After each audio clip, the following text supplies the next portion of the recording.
네, 글로벌 이슈를 투자의 관점에서 바라보고 투자의 아이디어까지 제공해드리겠습니다. 마켓 트렌드 김종효 전문위원 모셨습니다. 안녕하십니까? 네, 안녕하십니까? 네, 어떤 이야기일까요? 네, 오늘은 글로벌 트렌드이기도 하지만 한 가지 좀 다른 점은 FN 가이드라고 하는 여러 증권사들의 보고서를 개량화해서 이제 수치화하는 곳을 보면 기관들이 어떤 리포트를 최근에 가장 많이 보는지를 알 수 있거든요. 근데 오늘 제가 살펴볼 내용은 앞에 리포트의 전반적인 내용은 하이투자증권의 이상원 연구원이라고 하는 연구원이 글로벌 기후변화와 관련돼서 관심을 가져볼 만한 종목군들에 대해서 언급한 것이고요. 이미 1000명 이상의 기관 투자자들이 본 만큼 어떠한 점들이 과연 글로벌 트렌드이고 이 안에서 관심을 가져야 되는 것은 또 무엇이고 투자 전략상 어떠한 차이점이 있는 것인지 자세히 살펴보도록 하겠습니다. 네, 기후변화 협약과 관련된 리포트를 그렇게 많이 봤다고요, 기관들이. 예, 그렇습니다. 최근에 이제 이 종목들이 수익률도 좋은 양상이고요. 네. 또 전체적인 이 글로벌 트렌드로 나타나고 있기 때문에 이 부분은 반드시 한번 짚고 넘어가야 될 것 같습니다. 자, 이 교토 의정서로 대변이 될 수 있는 기후변화 협약인데, 자, 여기서 저희가 어떤 것을 좀 지켜봐야 되는 겁니까? 교토 의정서가 이제 기후 협약과 관련돼서 뭐 거래소, 탄소 배출권 거래소를 만들고 이런 여러 가지 협약이 있었지만 실제로 이제 그 영향력이 작았던 것은 미국과 중국이 제외되어 있었기 때문입니다. 그러니까 중국은 경제 발전 과정에서 교토 의정서와 관련된 여러 가지 협약을 적용을 하면 성장을 둔화시킬 수밖에 없었기 때문에 가입하지 않았고요. 미국도 교토 의정서에는 참여하지 않고 스스로 무언가를 하겠다 이런 뉘앙스를 계속 풍겨왔거든요. 네. 근데 이 두 국가가 빠졌다라는 것이 얼마나 큰 의미를 지니고 있는지 그림으로 한번 확인을 해보도록 하겠는데요. 첫 번째 준비된 그림을 보시면 온실가스 배출량 기준으로만 봤을 때도 현재 중국과 미국이 쏟아내는 양이 엄청나다라는 거죠. 그래서 지금 중국과 미국을 비중으로 봤으니까 이 두 가지 비중만 합쳐도 40%가 넘는 상황입니다. 그러니까 이 둘을 빼고 교토정서를 얘기를 한다라는 것은 의미가 없었다라는 것인데요. 최근 들어선 이들 국가에 좀 변화가 나타나고 있는 상황이고요. 지금 현재 미국의 산업별 온실가스를 보게 되면 지금 가장 많이 나타나고 있는 것이 발전 쪽이라든지 운송 쪽, 거의 교통과 관련돼 있는 쪽과 발전, 유틸리티와 관련돼 있는 쪽의 전반적인 이 배출량이 가장 많은 상황이고요. 실제적으로 이산화탄소의 양이 가장 많이 발생하고 있는 상황이고 이것은 뭐 중국도 별로 다르지 않다라고 볼 수가 있습니다. 그래서 이들 국가가 그동안 뭐 발전이라든지 아니면 산업 흐름 아니면 운송과 관련된 흐름 때문에 굉장히 많은 탄소 배출을 했었고 이와 관련된 부담감 때문에 교토정서에 참여하지 않았었는데 최근에 나타나고 있는 변화를 조금 살펴보게 되면 미국과 주요국이 모두 자동차와 관련된 연비 규제에 들어갔다는 것을 주목해 보실 필요가 있습니다.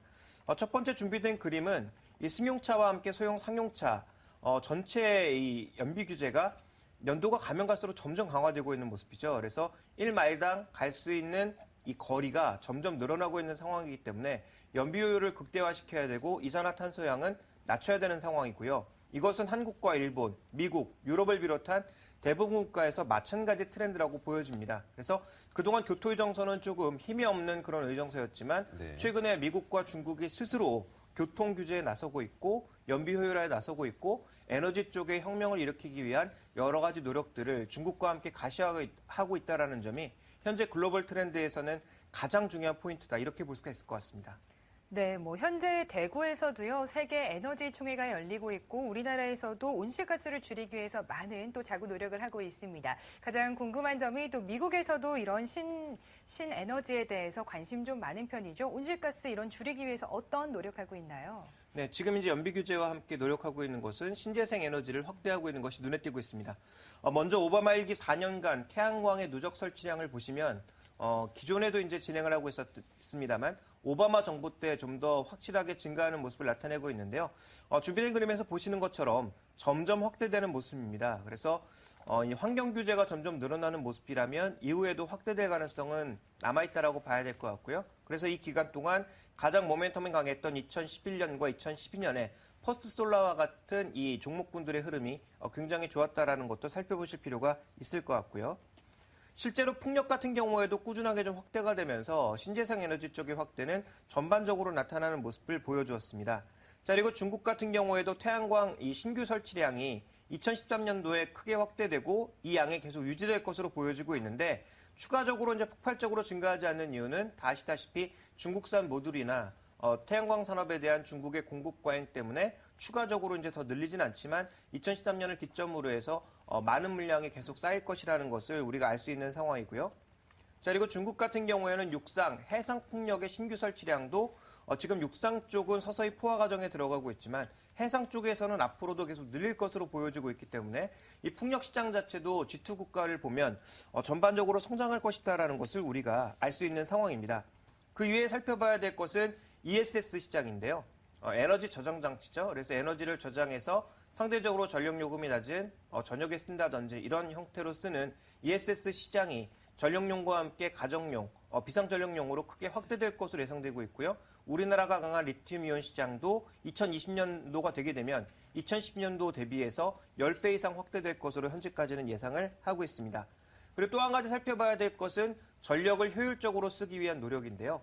ESS와 함께 스마트 그리드라는 것을 이용을 해서 결국은 전력을 효율적으로 쓰는 것이 가장 중요한 흐름이기 때문에 이와 관련된 종목군들의 전반적인 트렌드는 향후에도 강해진다라고 보고 있는 것이 전반적인 리포트의 흐름이다라고 볼 수가 있습니다.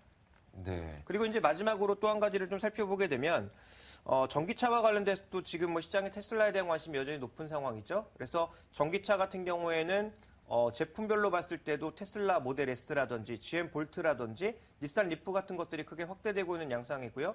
11월 달에 BMW i3가 나오게 되면 얼마나 팔릴지 좀 더 지켜봐야 될 것 같고 전체적으로 지금 플러그인 하이브리드나 하이브리드 순수 전기차 같은 것들도 미국에서 준비된 그림을 보시면 계속 강화되고 있는 양상이고요. 향후도 추가적으로 강화될 것으로 예상을 하고 있기 때문에 전기차 시장의 전반적인 움직임도 현재 꾸준하게 좀 개선되고 있다라고 봐야 될 것 같고 조명 시장 쪽에서도 LED 쪽을 강화하고자 하는 흐름들이 최근 들어서 계속 나타나고 있습니다. 네, 교토의정서에서 시작했던 이야기가 2차 전지, 전기차까지 이야기가 왔네요. 자, 그렇다면 국내 관련주들 중에 어느 쪽에 투자를 하는 것이 좋을까요? 단기적으로는 지금 움직이고 있는 풍력 관련주라든지 태양광 관련주라든지 네. 중소형주를 포함해서 이들 종목군들에 대한 트레이딩은 가능하다라고 보여지고 있습니다. 근데 우리가 역사적으로 살펴봤을 때 17세기의 튤립 투기라든지 아니면 18세기, 19세기에 나타났던 철도 투기, 또 20세기에 나타났던 인터넷과 관련된 투기 열풍, 이런 투기 열풍이 좀 불어오고 있는 것이 아닌가 생각이 되고 있는데 이 시장이 분명히 커질 것이긴 합니다만 산업화를 이루고 정말 정부의 보조금 없이 스스로 돈을 버는 그 시기까지는 아직 시간이 좀 남아있는 상황이고요.